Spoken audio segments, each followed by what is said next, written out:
This next session is really a crucial one, I think, to put everything in context. To lead the session, I'd like to introduce Lydia Morgan, Head of Participation at the Young Women's Trust. How are you today, Lydia? I'm good, thanks. Hi. Good, it's great to have you here with us. Thank you.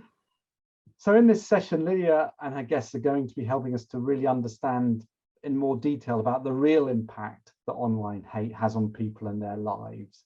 So I don't really want to take any of Lydia's core content, so I'll hand straight to her now. The floor's yours, Lydia. Wonderful, thanks, Jonathan. It's a real pleasure to be here today. And yes, wonderful. I'll just invite all of our speakers to turn their cameras on as well. So as Jonathan said, I'm the Head of Participation at Young Women's Trust. We're a charity that support young women aged 18 to 30 who live on low and no pay. And we join Charities Against Hate because more often than not, we know that young women are the subject of online hate. And so we felt it was our duty to be part of the conversation to do something about it. Joining me today are three incredible people who unfortunately have also experienced online hate. And they all shared their experiences back with us back in September last year through our surveys.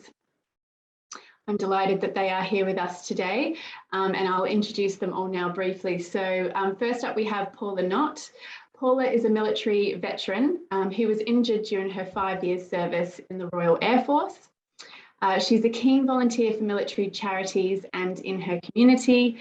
And most recently, she's been acting as a steward at her local coronavirus vaccination centre. We're also joined by Dr. Daryl Mead, fellow Aussie. Daryl is the chair of the Reward Foundation, a relationships and sex education charity based in Scotland. And he is also the leader of the international movement promoting age verification for pornography. And finally, we'll hear from Kate Smithwaite and her cat. Kate is a feminist comedian and activist. She's appeared on over 2,000 TV and radio shows and has written for several print publications such as The Guardian, Stylist and New Statesman. She's also written for TV shows including Have I Got News for You and the BAFTA-winning The Revolution Will Be Televised. Before they get started though, I'd just briefly like to talk about why Charities Against Hate wanted to ensure that people with lived experience were involved in this work, and I'll also share some of the findings from our surveys as well, just to try and paint a picture of the extent to which people are actually experiencing online hate. So I'm just going to share my slides.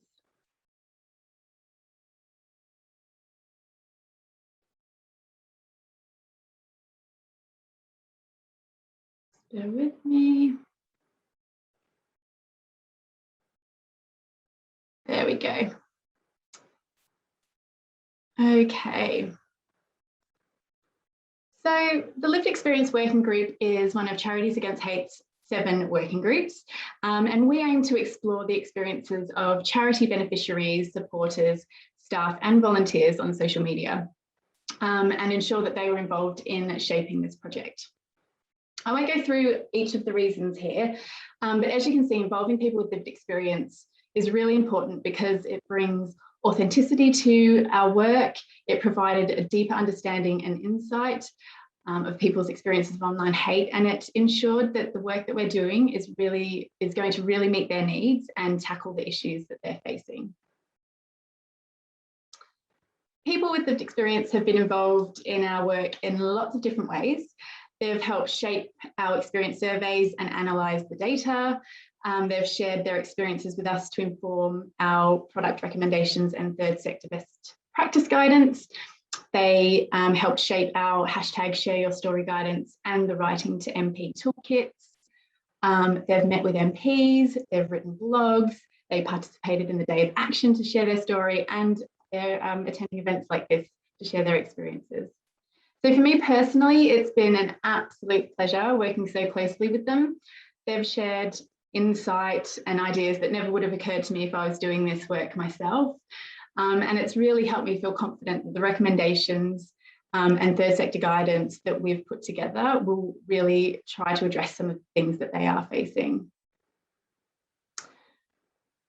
So as mentioned previously, in September last year, the Lived Experience Working Group created 3 surveys to understand people's experiences of online hate.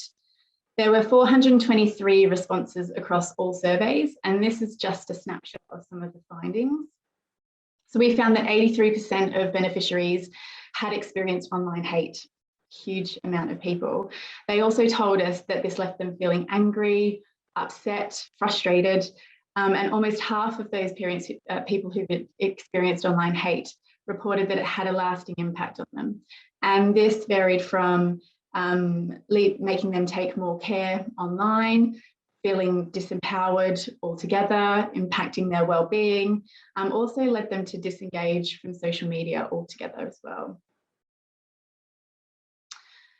For both beneficiaries and supporters, the most common motivations behind the online hate they experienced was around race and gender, and this was closely followed by sexuality, ethnic origin, disability, and religion.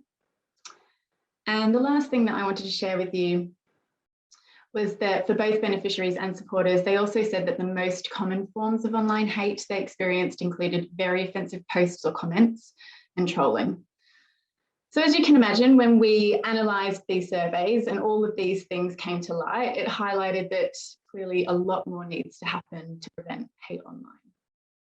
So I'm going to stop sharing my slides now, and I'm going to hand the mic over to our wonderful speakers who are here with me today.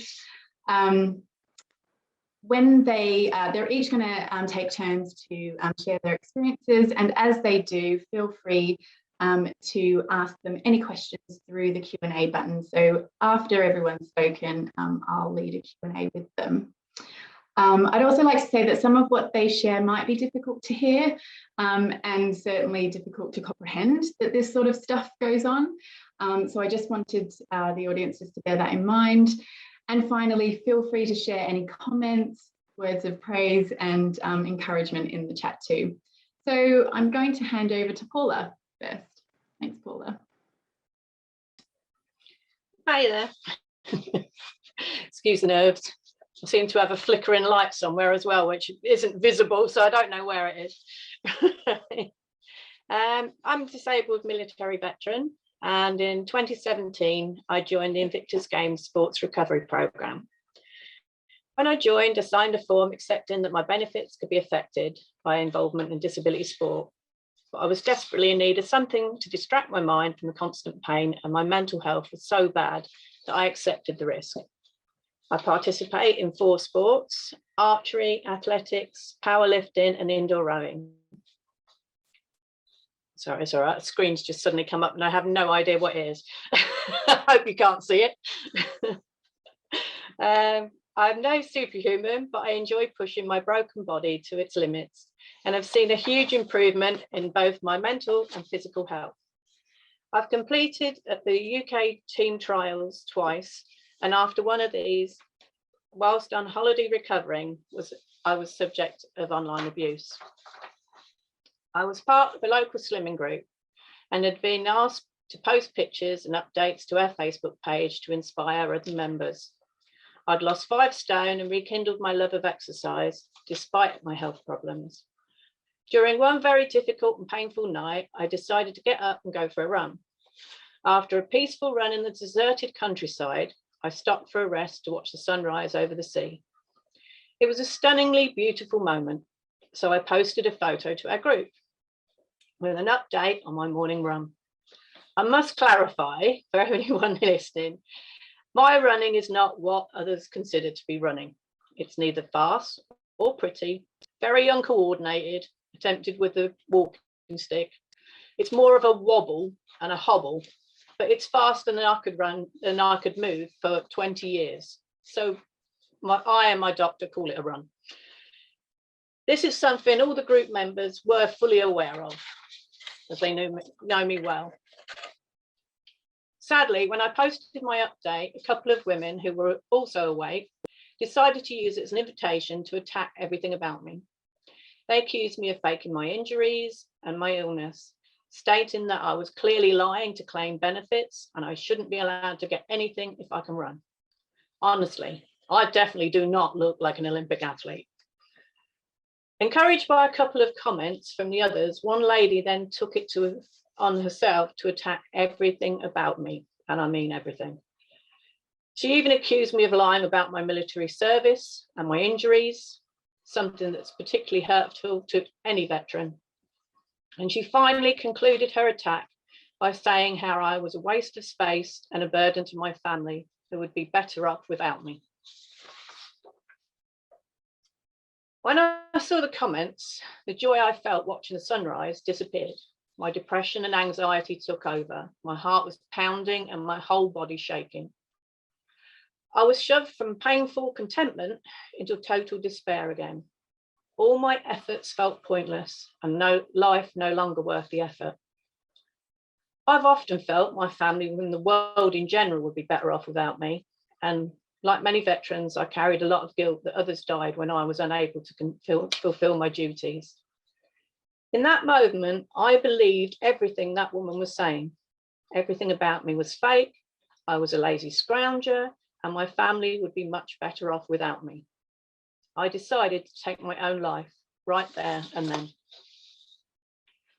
I started walking into the sea, my eyes fixed on the horizon, and an end to the pain, and more so the burden on those I loved. Weirdly, at the same time, my friend miles away had a nightmare. And in it, I was about to kill myself. In a panic, despite being 5:30 in the morning, she rang me to see if I was okay. Thankfully, I answered her call and it broke the focus and she was able to talk me down. I sat on the beach crying for a while as we talked. Then we contacted the person who ran the group, thankfully another friend and fellow veteran who understood my situation. She deleted the entire discussion and later supported me when I returned to the physical group. But unfortunately, my abuser was permitted to remain in both the physical and the virtual groups because the company had no legislation to bar her from participation in either. I believe social media companies have provided these platforms and profited greatly from their use. So they have a moral obligation to protect their customers, just like any physical venue provider.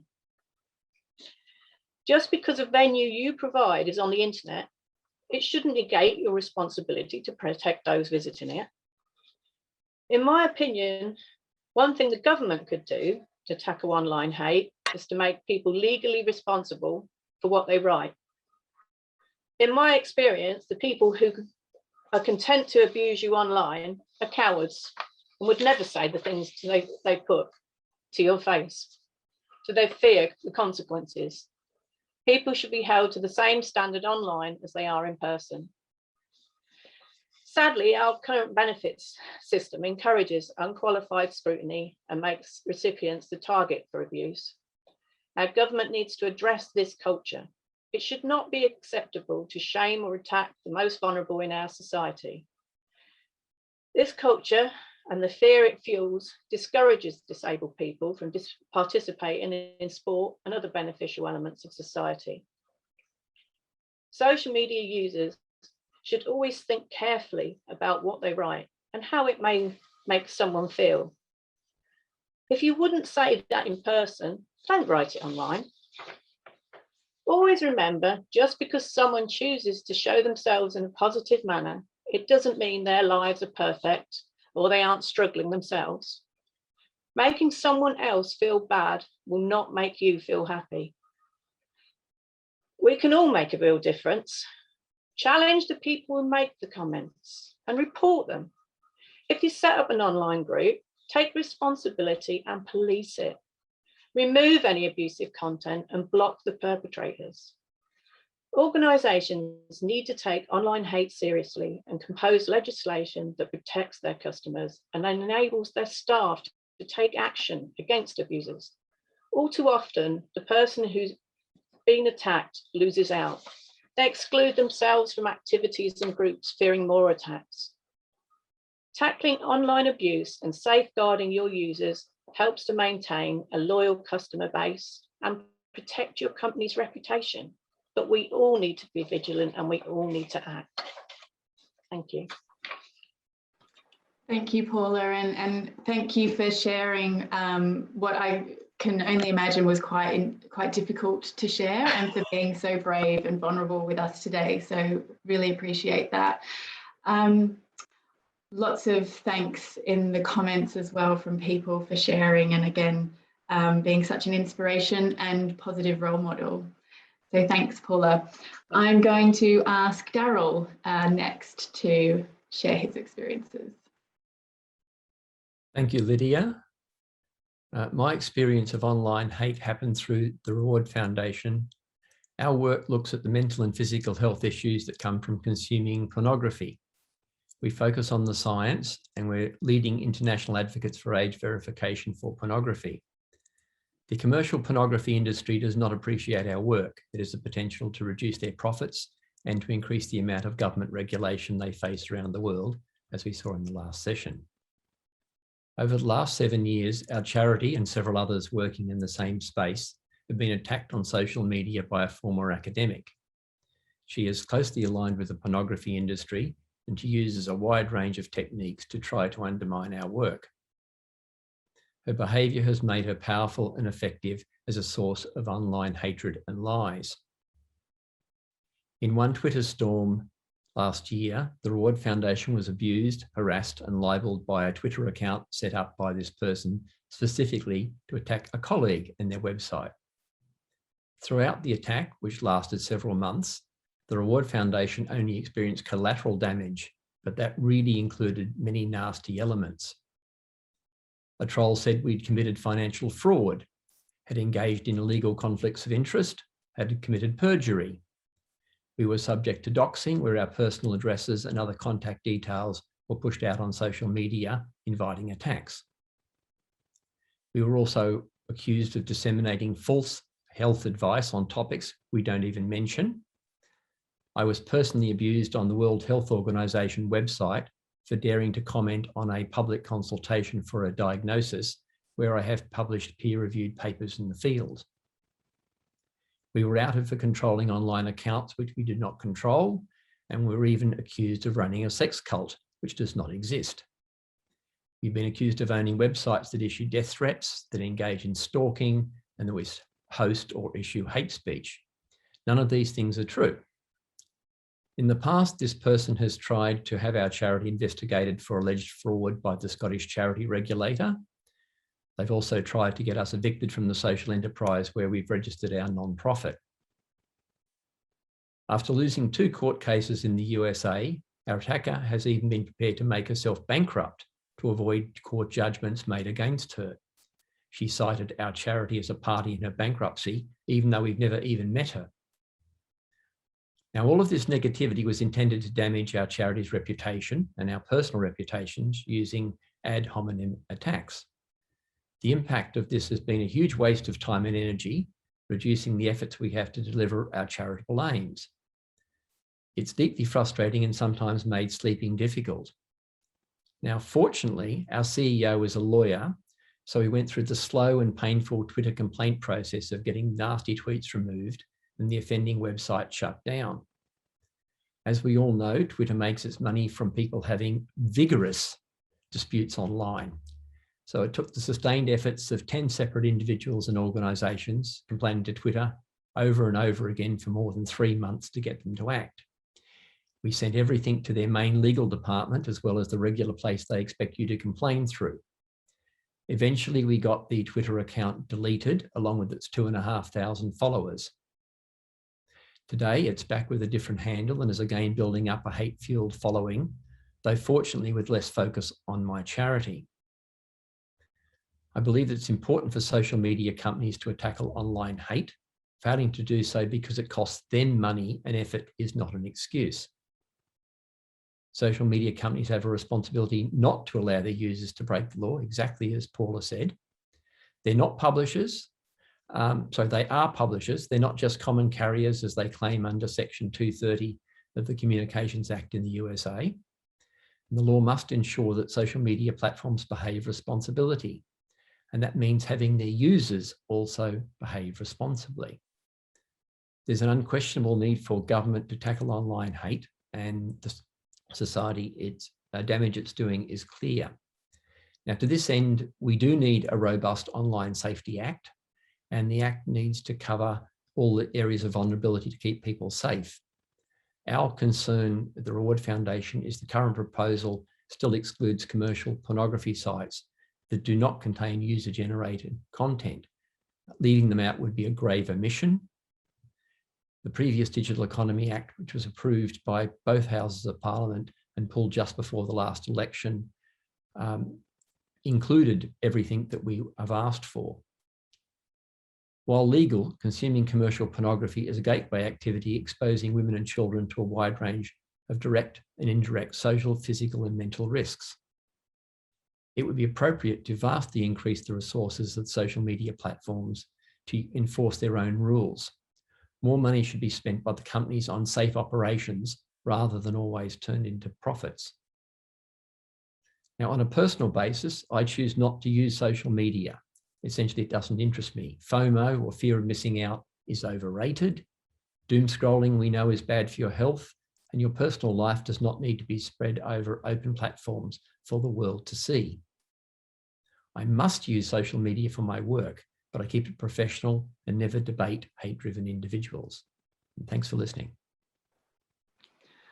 Wow, thanks, Daryl.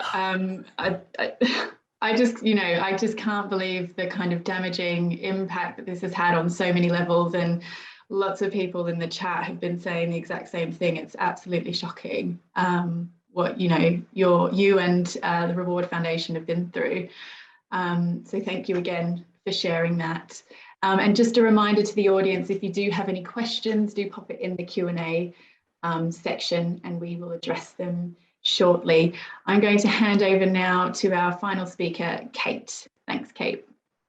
Hi, yes, so I'm Kate Smithwaite, and I'm a kind of left-wing feminist comedian, political comedian, and I have been for 17 years now. So I guess I sometimes say that to me, internet abuse is like wallpaper, in that there is no direction in which I can look, in which I will not see it. I cannot, just log on to check what time my meeting's at or what time the show is at without there being messages, comments that have been forwarded to me, addressed to me, even, messages I get from friends and relatives, sometimes like, oh gosh, did you see this? Oh, and you think, oh, this is just a friendly message, but in fact, it will, there's no way of not staring at it.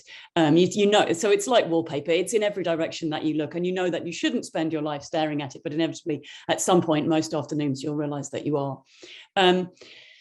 In terms of what I get, yes, I get the usual, the horrific. I get threats, death threats, rape threats, often quite graphic and specific threats about the actions and things that I should do, or that they would like to see done to me, or that they intend to do to me. A certain amount of doxing, which I've been relatively successful in getting taken down, but also then repeated problems where somebody who sends death threats then sends another message suggesting that they know where I live or where I'm going to be at some point. And the police just outright refuse to accept that when those two messages come from the same person, that is actually quite menacing and quite threatening. But then the police are completely useless and have done almost nothing in well over 15 years that I've lived through this. I've reported dozens of things to the police, and I largely don't bother anymore because it's more traumatic to report than it is to not report, because you go in and then they make you make an appointment for the following week, and then they make you go in and make a statement, and you're sat there in some crummy office with blue tack marks all over the wall, and somebody in a Kevlar jacket who doesn't even remotely interested says, well, how did they know your email address, or something totally ridiculous. I can't come off social media because it's my job to be on social media. No agent would take on a comedian who doesn't have Facebook, Twitter, Instagram, all of those things. That's how you promote your work. That's how you sell tickets. That stuff, to be honest with you, the really aggressive stuff that is almost certainly illegal, the threats and that stuff, bothers me very, very little. Firstly, because it is obvious to anyone looking at it that it's nastiness, that it's come from a place of, somebody trying to be awful. And I guess also because I have been around the block. I was quite amused when they introduced Lydia, and like, she's a representative of young women, and I was like, I'm here on behalf of middle-aged, scrawny old things who are sort of, you know, they can call me fat and ugly all day, and I'm like, great, you know, sure. Like, it doesn't really touch the sides. But what becomes a problem is when they actively set out to damage my career and my work. So they will write to comedy clubs where I am booked to perform and say, firstly, that I'm terrible and that I'm not funny and that I'm awful, that they saw me somewhere else, and I was abusive to the staff, and I criticised the other acts, and I slagged off their venue to a different venue, and that them and their friends had all bought tickets and they're going to cancel the tickets if I'm still performing, and that they have it on good authority, that then they quote what my material is, but it's not really my material. It's like their own fictional list of terrible jokes that I would, of course, never perform in reality. Anytime I get a good review, underneath are hundreds of people going, this is completely unrepresentative, her work is not like this, her work is terrible. And as a result, I lose work.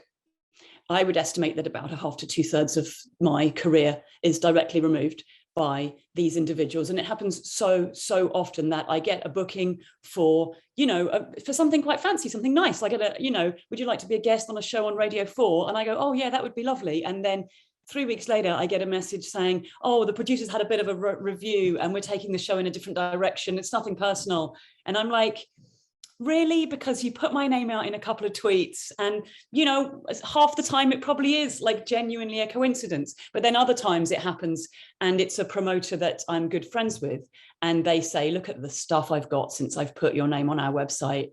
And obviously if they're getting that, then so are the other people who aren't mentioning it to me.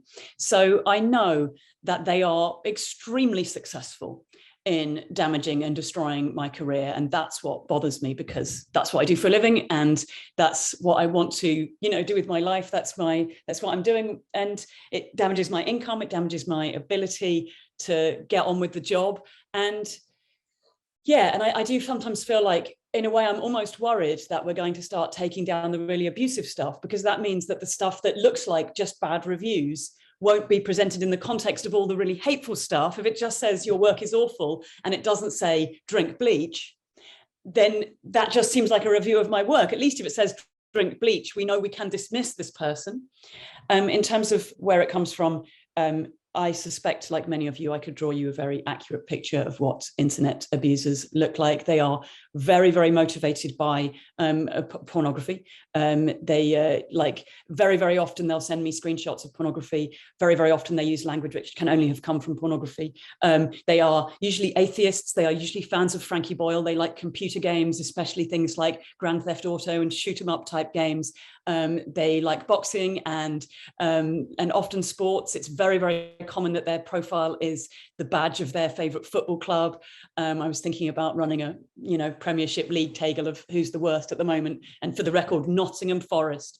So I have a very clear image of who they are and what is going on. And I think that, firstly, the internet companies are quite capable of doing something about it. If I put up a video myself, which includes a small piece of music that is copyrighted by Sony, it will be taken down before it can be viewed by anyone, because they know that Sony are litigious and will take them to court over it. So they will not allow, even if it's just playing on a jukebox in the background, 1 second of a Sony copyrighted tune to play. And if they can do that, they can do the same with the abuse, even though it's complicated and it's difficult, and some of it isn't obviously abuse and some of it seems like concern.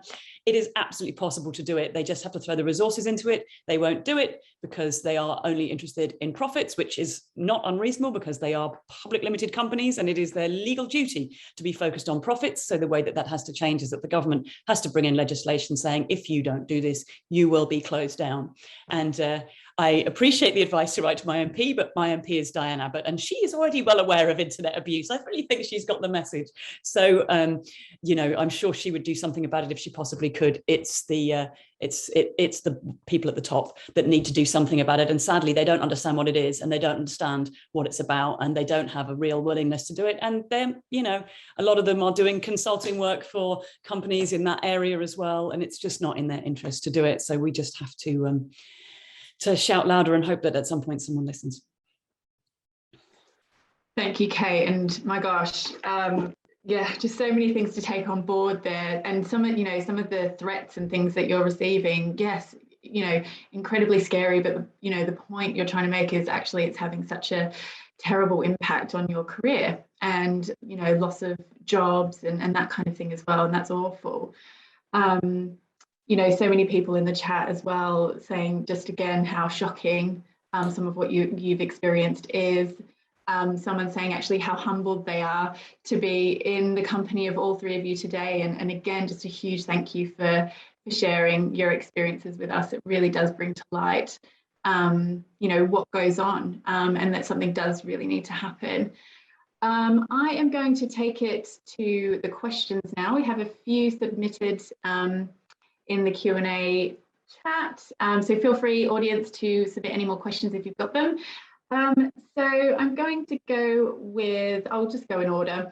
So I'll come to you first, Paula. Do you think social media companies should have stricter penalties for individuals who engage with online hate speech? Yeah, definitely. The lady that abused me, and somebody said I should stop calling her a lady yesterday, so I did find that amusing. But she, when I blocked her from my personal Facebook pages. She then literally proceeded to go round village and local sort of community pages that I was a member of. And I ended up, thankfully, my teenage children at the time turned around and said, look, we can block it so you never see a word she writes. And I know from friends, she still writes things on other pages about me. And, oh, I've contacted the Benefits Association.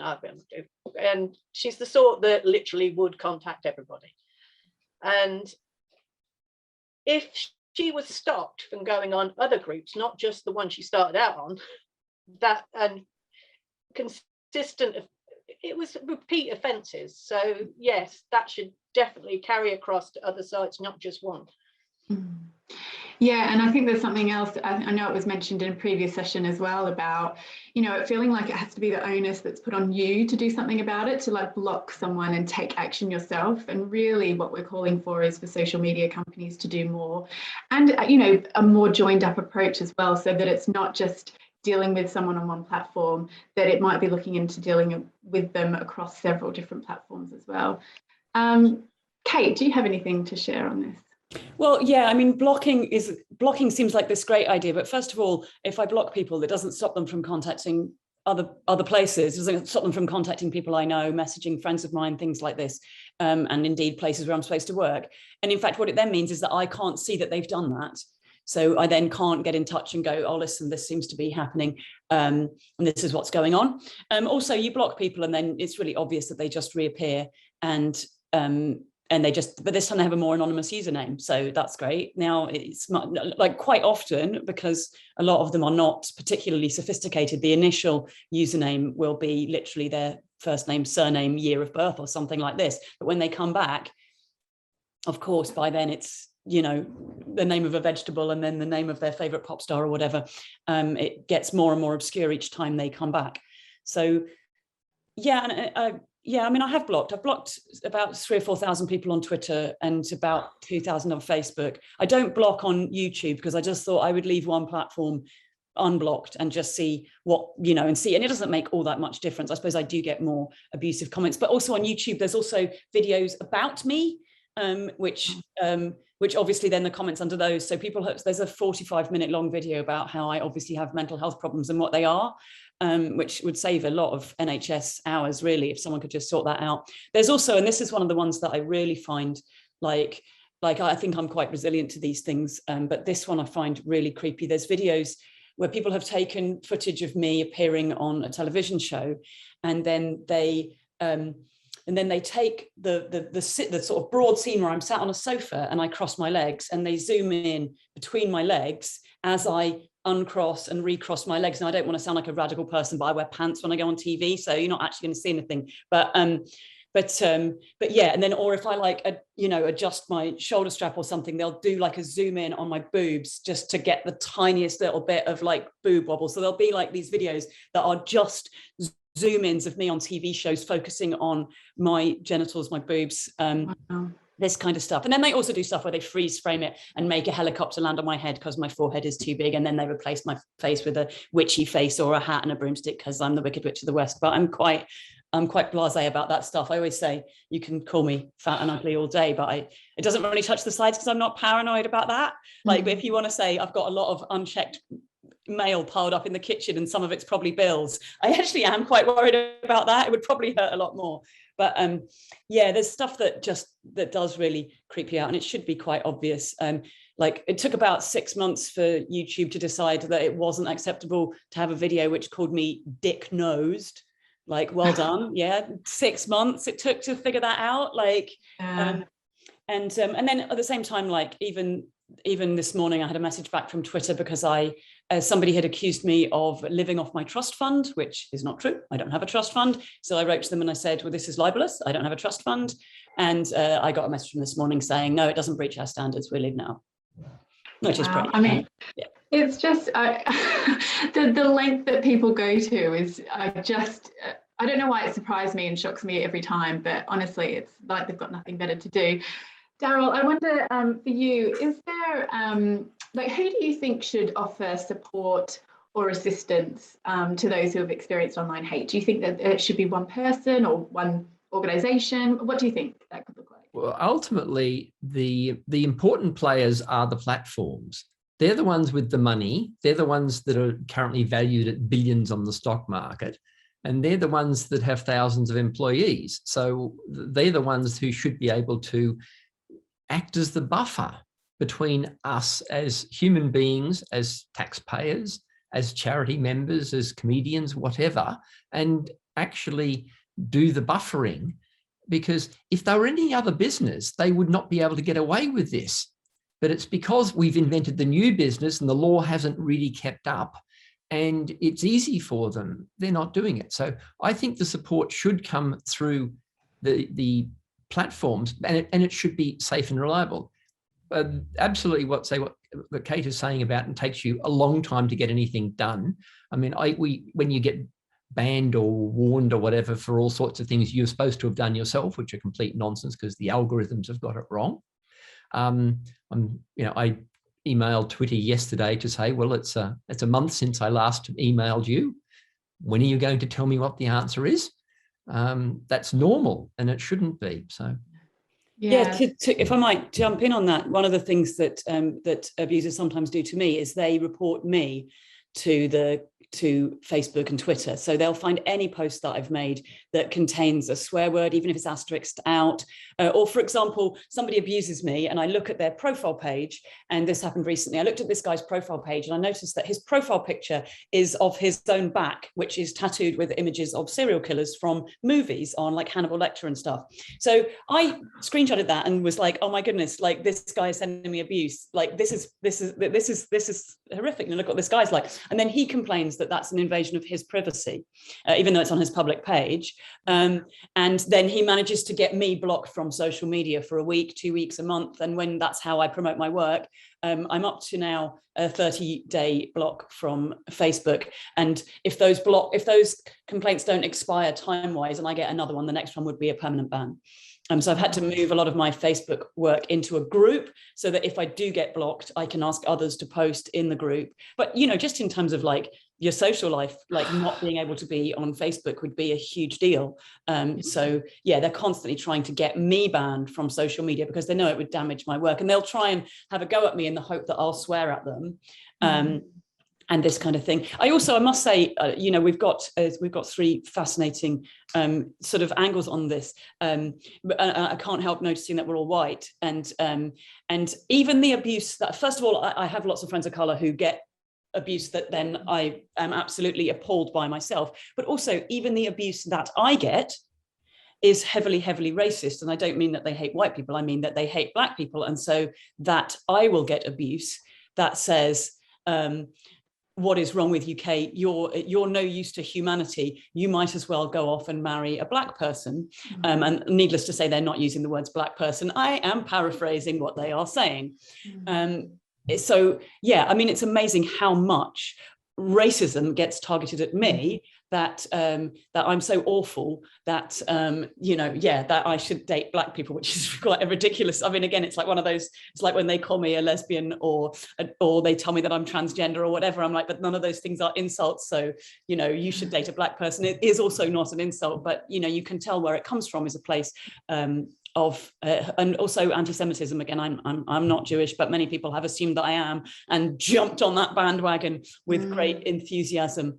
And I think, yes, we should focus on what the companies can do, and yes, we should also the police, but also we should talk about the individuals, and where these attitudes are coming from and how they are propagating in our society and what has gone wrong, that this much hate is sort of festering out there and kind of unchecked. Not like people are having these feelings and then thinking I shouldn't say this out loud, but I've had this thought and now I shall express it. Yeah, I know, and that's it. And it's you're exactly right, and it's where this comes from, and that in and of itself is just like a whole other thing that we need to be thinking about and working on. But I think that is all we're going to have time for today. I'm sorry to cut the Q&A short. But before we go, I just want to really thank our speakers for joining us today. It's been an absolute pleasure having you here and hearing everything that you've got to share with us. I know it's going to be, I found this hugely beneficial, and I think a lot of the recommendations and suggestions that you have will be really useful for Charities Against Hate and any charity really to take forward into their work in the future. But Jonathan, I'll hand back over to you. Yes, thank you, Lydia. I really just want to mirror those thoughts, and I've seen that the chat's really been alive with people wanting to reach out, and thank each of Paula, Daryl and Kate for sharing their personal experiences. From my perspective, you all brought a different perspective because you've all been attacked in different ways in different contexts, but each one of those has been deeply harmful, and I think it's been very helpful for those of us who haven't actually necessarily experienced it firsthand to actually get a deeper understanding of just the damage this causes, and why it is so important for us to continue to campaign, take actions as a collective and through our individual charities to try to address these challenges and make things better. So yes, so thank you very much.